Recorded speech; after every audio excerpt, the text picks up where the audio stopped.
Buenas noches. En el recorrido del siguiente video miraremos las diferentes teorías de ética como Culver, Adela Cortina, Marta Nussbaum y haremos un pequeño análisis de él. Primero, en el desarrollo moral de Culver se entiende la moral como distinguir entre lo bueno y lo malo.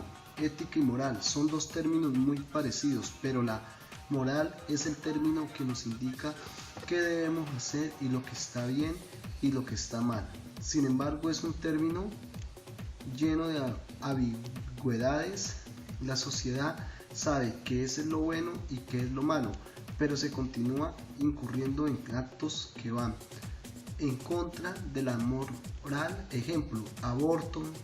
Se habla de que en Colombia no será permitido siempre y cuando la Constitución Política de Colombia no tenga modificaciones, pero se evidencia a diario como las farmacias proporcionan medicamentos abortivos y las jóvenes no tienen el menor problema en tomarlos. Lo anterior para dar un esbozo a la definición de ética en términos cotidianos. De la misma manera, Culver, en un escrito, El desarrollo moral, habla de tres teorías, conductas, valores y principios que constituyen el significado de la moral, acudiendo que las conductas nos conllevan a actos en contra de la moral. Los valores son los que adquirimos en nuestros procesos de desarrollo de cada persona y los principios que son las formas de actuar. Sumando todo esto nos conlleva a el actuar, ya sea negativo o positivo. De igualmente es la diferencia entre la ética y la moral.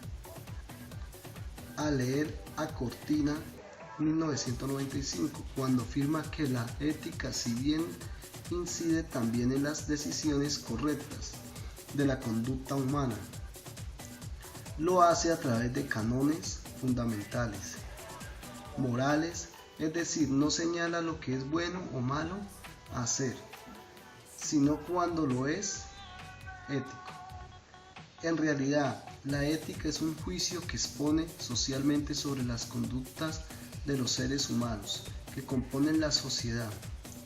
Después de la anterior definición sobre ética y moral y la breve explicación del por qué el actuar de los seres humanos se realiza el análisis del actuar de las clases sociales en Colombia, donde, como lo dice el texto, en Colombia la gente no confía en la clase alta, no es necesariamente porque sea corrupta, sino porque muchos de los actuares de la sociedad alta generan rechazo de la demás sociedad.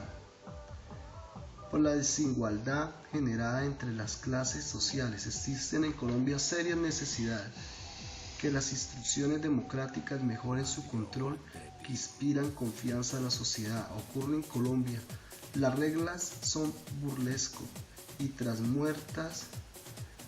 las letras muertas, lastimosamente y desafortunadamente en Colombia. Hecha las normas, hecha la trampa. Desde otro punto de vista, se puede evidenciar en los trabajadores públicos que no hay vocación del servicio, la atención y el actuar de los diferentes funcionarios en las instituciones del Estado generan malestar y se evidencia corrupción como sistema de comportamiento de intereses particulares y no intereses de formar un país con futuro para las sociedades futuras. Segundo, Adela Cortina responde a Filosofía Hoy. La sociedad. ¿Cuál es su estado de ánimo frente a la sociedad actual? Mi reflexión gira en torno a la pregunta: ¿el hombre sí tiene felicidad plena? Con respecto a la reflexión de la doctora Adela, nos damos cuenta que en nuestras manos se tiene la felicidad. Un joven de 20 años con oportunidades de estudiar, una familia que lo apoya, salud y sin ninguna discapacidad, vive acongojado y sin encontrar sentido a la vida. La explicación que se le puede dar a esta situación es que el hombre, entre más comodidades tenga, más infeliz es en su vida.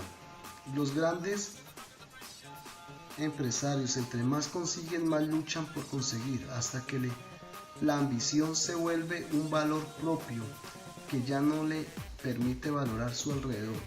El mundo moderno cada día tiene menos felicidad. La pérdida de los valores y la moral han hecho que el hombre actual le encuentre menos sentido a la vida. Es aquí la pregunta del significado que las culturas modernas le dan a los términos de la vida y de muerte. Para concluir, la felicidad se ha convertido en infelicidad y las sociedades modernas se están convirtiendo en discapacitados mentales como consecuencia de aquellas culturas de masas que solo incitan al facilismo. Tercero, emociones humanas y vida política. Entrevista de Marta Nussbaum. Asco y vergüenza social, términos muy comunes en nuestra sociedad, ausente de valores y principios que nos permiten entender que el ser humano está compuesto de conductas que hacen que cada persona piense y actúe de manera totalmente diferente. Lo que para una persona está bien visto ante la sociedad, para otra persona es lo más asquiento y vergonzoso, como también la cultura tiene mucho que ver. En estos perjuicios sociales, por ejemplo, si una persona es muy religiosa y enmarcada dentro de lo correcto, normalmente el mayor asco que podría tener sería las relaciones entre personas del mismo sexo.